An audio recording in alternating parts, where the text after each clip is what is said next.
Les mercenaires, j'ai une question. Si le monde s'écroule en apocalypse zombie comme dans The Last of Us, vous préférez mourir ou rester sur Terre avec les survivants? Moi aussi. Aujourd'hui, je suis avec mon gars, Himainho. Sur sa chaîne, il va parler des pires amitiés dans les mangas. Quant à nous, on va parler des plus grosses gourgandines. Oh mais dis le terme. Je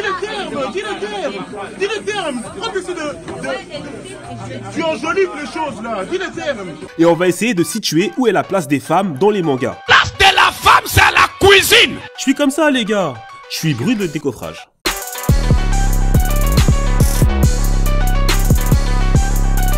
Cette petite racaille aux cheveux roses, il fallait qu'on parle de son cas un jour. Cette meuf c'est une flibustière, et là je reste poli. Chaque semaine elle voyait ses deux gassures rentrer tout seuls dans des foyers jeunes travailleurs, et jamais elle leur a proposé de venir manger un soir avec sa famille. Et même plus tard dans les combats, le truc le plus stylé qu'elle a fait c'est se couper les cheveux. C'est quoi le délire là? Elle a marqué un ton d'arrêt en mode c'est énervé ce qu'elle a fait. Fait du bruit tellement c'était claqué au sol. Claqué au sol. Et me parlez pas de son combat contre Sazori. Le bouc voulait suicider. Il lui a même laissé de l'antidote. Non, vraiment la go c'est un cas. Elle a une super force mais réussit à se faire balancer dans les airs. Et aussi c'était une garce, elle a poignardé son futur mari, pendant que d'autres petites chéries comme Hinata ont su bien choisir et ça depuis le début. Regardez Hinata, toute douce, zéro histoire. C'est des détails. Ça c'est gros détail. Quand Naruto il a eu une embrouille, elle est rentrée dans le cercle direct. Et à la fin elle a eu raison. Son mec dès qu'il est devenu Hokage, hop elle a arrêté la pilule, 2 enfants, sac sécurisé, merci, au revoir. Au revoir, merci, au revoir, merci. Pendant que Sakura, cette pieuvre, maintenant elle est mère seule. Sasuke il lui a fait un gosse, juste pour pas que les Uchiwa s'éteignent. Et elle a réussi l'exploit d'accoucher une Uchiwa myope. Bref.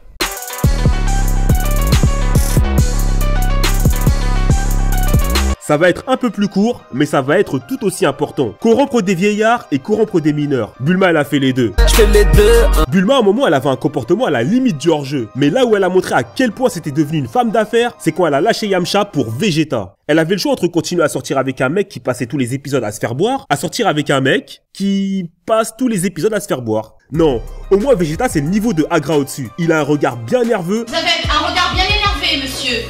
Comment qu'on dit chez vous? Oui, c'est ça. Vous avez un regard bien zéref. Et ça fait bien quand elle parle de son mec à ses copines pendant leur discussion de pouf de femmes d'affaires.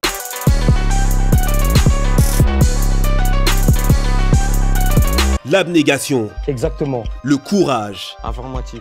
La bravoure. Mais oui. Le sacrifice de soi. Mais oui. Et l'amour d'être un pigeon. La vie de ma mère, je l'ai vu. Ouais. Vous avez bien entendu, les chevaliers de bronze se font pigeonner. Alors je sais que les enjeux dans Saint Seiya dépassent leurs considérations personnelles. Mais parfois, Seiya et son squad, il faut pas qu'ils oublient que quand ils étaient petits, Saori, aka Athéna, leur faisait la misère. Et c'est la règle l'art. Et des années après, ça les envoie au charbon pour lui sauver la mise. Et moi je trouve que c'est un peu de l'acharnement. Le plus grave, c'est que les petits, ils sont seulement protégés par des coudières et des genouillères de skateurs, alors qu'ils vont se battre contre des grands tontons chevaliers d'or de 29 ans, qui eux, ont des vraies armures. Dès que j'entendais l'âge, j'avais les sourcils qui fronçaient. Moi, tu me parles pas d'âge. Tu parles peut-être quand je suis pas là, mais quand je suis là, tu me parles jamais d'âge. Un peu de quand même.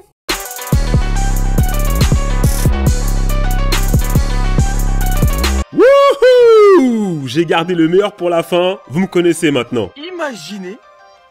Imaginez une seconde. Un type débarque avec une lettre de ton daron qui l'autorise à dormir dans le même lit que ta daronne. Ça veut dire que pendant que ton daron est en mer en train de charbonner pour vous nourrir, à l'étage du dessus, ta daronne elle est avec un inconnu et ça se bauma d'une manière. Et après, elle va faire croire aux gens que c'est une mère modèle.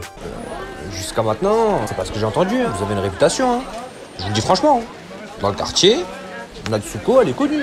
En vrai, c'est tellement gros que je suis sûr que c'était un complot organisé par la mère de Olivier pour pouvoir dormir avec un ex-footballeur pro bien tracé. Et tout ce stratagème a été mis en place pour pas choquer son fils. Le petit ne se doutait de rien, alors que dans la chambre du haut, ça devait faire grave du bruit. Mais laisse-moi dormir, Zampi. Faut pas énerver les gens.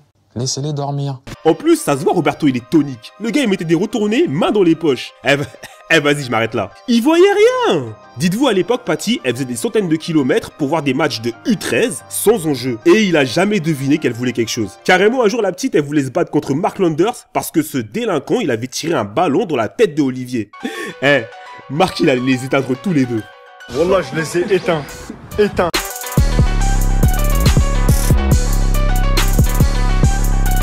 Les mercenaires!